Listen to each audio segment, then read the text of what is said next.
This is a virtual field trip to Seneca Falls, New York, where the Women's Rights Convention was held in 1848.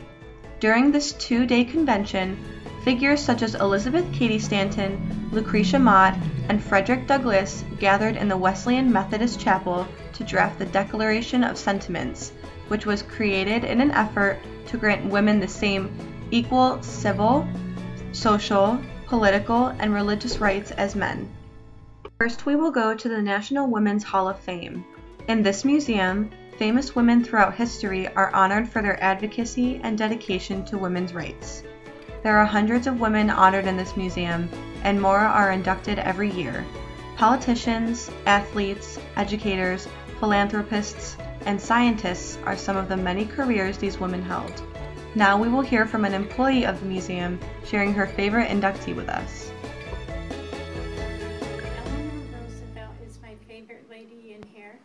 Because she developed what's called the Universal Declaration of Human Rights, and it was adopted in 1948 by the UN, and she did a lot of work for civil rights.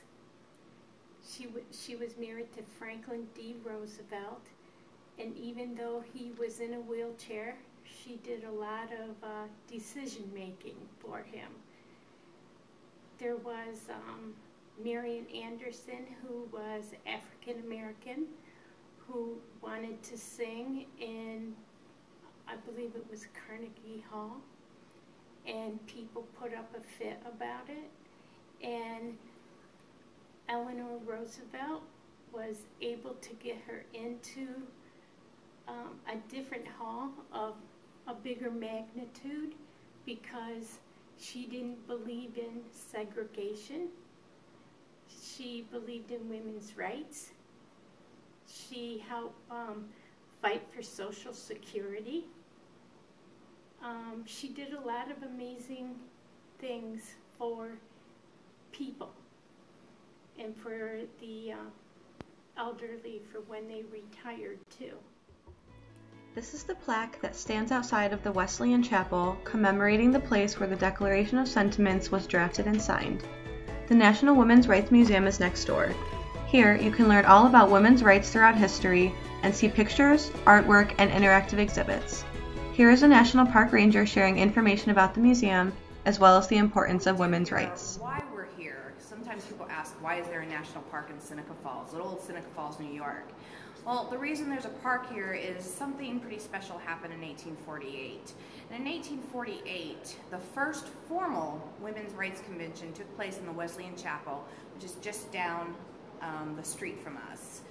And so we are here to protect and preserve our historical sites, but we're also here to tell the history. We don't change history, but we do tell the history, but also how does it affect us in the future? This is called Women's Rights National Historical Park. It's not called Seneca Falls Convention National Park, it's Women's Rights. And oftentimes people, I tell them that Seneca Falls, if you think about the women's movement as a bonfire, Seneca Falls was the spark that lit the torch that set that bonfire ablaze. Because after the convention in 1848, it took 72 years for all women across America to get the right to vote. So it's a continual movement, and what we celebrate here is the idea of equality.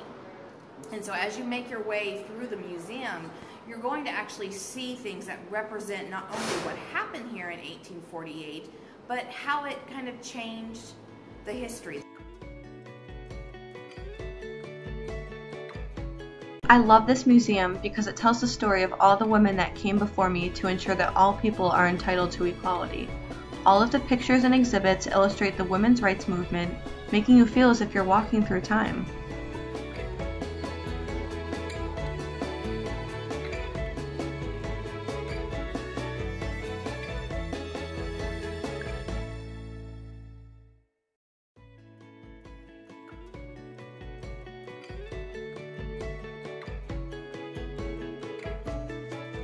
Across the street from the National Women's Rights Museum is the Elizabeth Cady Stanton Park, which is a beautiful park overlooking the Cayuga-Seneca Canal. This park recognizes Stanton's contribution to the women's rights movement and her activism throughout her life. I hope you enjoyed this virtual field trip and that it compels you to visit Seneca Falls one day.